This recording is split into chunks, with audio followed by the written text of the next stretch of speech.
స్నేహితులు ఉన్నారు. రాజకీయమే స్నేహమే. ఎవరైనా ఫంక్షన్లకు తీసుకుపోవడం కానీ ఎలక్ట్రల్ బాండ్స్ కూడా నువ్వు కాంగ్రెస్ పార్టీకి ఇచ్చావంటే వాళ్ళ కోపం రావాలి కదా, మరి రాలేదా అంటున్నా.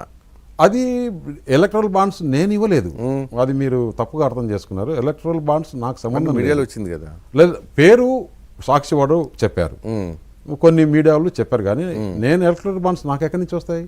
నాకు లేదు ఎలక్ట్రల్ బాండ్స్. కంపెనీలో నాకు సంబంధం లేదు. నేను 15 సంవత్సరాల కిందట కంపెనీ వదిలేసా. కంపెనీ నేను ఎప్పుడైతే రాజకీయాల్లో ఎంటర్ కాదు, మీరు అందరూ చెప్పేది ఎట్లా ఉంటుంది, జగన్ కనుక నాకు మీడియా లేదు అన్నట్టు ఉంటుంది. నేను నిజంగా కూడా ఇప్పుడు మా జగన్ షేర్లు ఉన్నాయా లేదా, జగన్ కి అతను రోత మీడియాలో షేర్లు ఉన్నాయా లేదా? ఉంది. అంటే మీడియా భారతీయ డైరెక్టర్ ఇక్కడ నేను కానీ డైరెక్టర్ కాదు. కంపెనీ డైరెక్టర్ కాకపోతే షేర్లు ఉన్నాయిగా, అంటే అది ఎప్పుడో పెట్టిన షేర్లకు, అది లిస్టెడ్ కంపెనీ కూడా కాదు. కాబట్టి కంపెనీ చేసిన దానికి నాకు డే టు డే నాకేమి వాళ్ళు చెప్పేది లేదు, చేసేది లేదు. నేను ఎక్కడ వ్యాపారాల్లో దీంట్లో లావాదేవీల్లో కానీ నేను చూసుకునేది ఏం లేదు. నాకు వాళ్ళకి సంబంధంగా ఫైనాన్షియల్ ట్రాన్సాక్షన్ అనేది జీరో. మరి ఖర్చులు కట్ట మీ అబ్బాయి ఇస్తున్నాడా?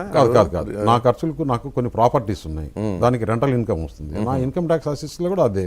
నాకు కొన్ని ఏదైతే ఇప్పుడు ఇక్కడే ఫిలిం నగర్లో ఉంది, ఫిలిం నగర్ నెలకు నాకు 6-7 లక్షలు రెంట్ వస్తుంది. అట్లా కొన్ని ప్రాపర్టీస్ ఉన్నాయి, ఆ రెంటల్ ఇన్కమే నాకు వచ్చేది. సో ఆఖరికి రెంటల్ ఇన్కమ్తో బతుకుతున్నాడు. నాకు మా మిసెస్ కి ఇద్దరికి కూడా నెలకు ఒక 25-30 లక్షలు రెంటల్ ఇన్కమ్ వస్తుంది. నాకు అంతకన్నా ఏం కావాలి? శాలరీ పార్లమెంట్ మెంబర్గా ఉన్నాను, శాలరీ వస్తుంది. అయ్యే మొలకలే కానీ అంటే నాకు అంతకన్నా ఖర్చులు కూడా ఎక్కువ లేదు కదా. నేనేం వేరే రాజకీయంలో తప్పితే, అందుకని రాజ్యసభలో ఉన్నాను.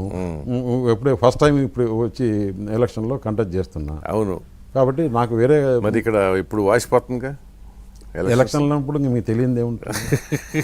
శారీరకంగా ఆర్థికంగా ఏం లేదు. నాకు నిజంగా కూడా అనకాపల్లి ఎలక్షన్ బాగా ఎంజాయ్ చేస్తున్నా.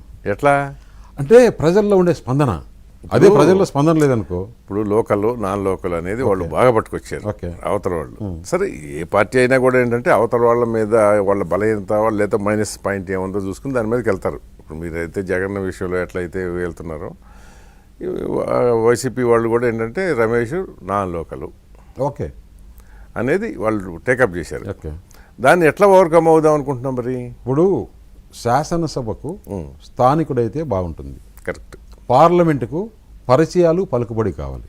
ఎందుకంటే ఆ కాన్స్టిట్యూన్సీ 7 అసెంబ్లీ నియోజకవర్గాలు, 7 అసెంబ్లీ నియోజకవర్గాల్లో దేశం అందరికీ తెలుసు. మరి మళ్ళీ 3వసారి ముచ్చటగా భారతీయ జనతా పార్టీ అధికారంలోకి వస్తుంది. ప్రధానిగా నరేంద్ర మోడీ ప్రధానమంత్రి అవుతారని. ఆ అనకాపల్లిలో యువత చాలా ఎక్కువ ఉంది. దేశంలో అంతా కూడా 2% యువత 18 to 23 ఏజ్ వాళ్ళు నమోదైతే, ఒక అనకాపల్లిలో 10% అయింది ఎంటైర్ పార్లమెంట్ లో. దాదాపు 150,000 160,000 ఓటర్స్ కొత్త వాళ్ళు అయ్యారు. వాళ్ళందరికీ ఉద్యోగాలు లేవు. ఈ ప్రభుత్వం జాబ్ క్యాలెండర్ అని చెప్పేసి ఒక ఉద్యోగం ఇవ్వాల. వాళ్ళందరికీ కూడా సీఎం రమేష్ అయితే ఈ ప్రాంతంలో మంచి పరిశ్రమలు వస్తాయి. ఆయనకు బాగా అందరూ పరిచయాలు ఉన్నాయి. ఇట్లా ఇండస్ట్రీలో పరిచయాలు ఉన్నాయి, రాజకీయంగా పరిచయాలు ఉన్నాయి, గవర్నమెంట్లో పరిచయాలు ఉన్నాయి. ఏ ముఖ్యమంత్రి నాకు ఇప్పుడు భారతదేశంలో ఒక జగన్మోహన్ రెడ్డి ఆంధ్రప్రదేశ్ ముఖ్యమంత్రి తప్పితే యు నేమ్ ఇట్, ఎనీ ముఖ్యమంత్రి నేను డైరెక్ట్ గా ఫోన్ చేసి మాట్లాడగలను. ఆ పనులు అయితే ఏ పార్టీ ముఖ్యమంత్రి నాకు పరిచయాల వల్ల, నేను వేరే ఉద్దేశం అంటలా, పరిచయాల వల్ల. ఇప్పుడు దానికి ఏమంది, ఇప్పుడంటే ఈ వైషమ్యాలు వచ్చినాయి, కానీ ఇంతకుముందు అందరూ కలిసిమెలిసి ఉండేవాళ్ళు కదా. ఎవరితోనైనా మాట్లాడి సాధించగలుగుతారని గట్టి నమ్మకం ఉంది. ఎందుకంటే ఇదంతా మీడియాలో చూస్తున్నారు.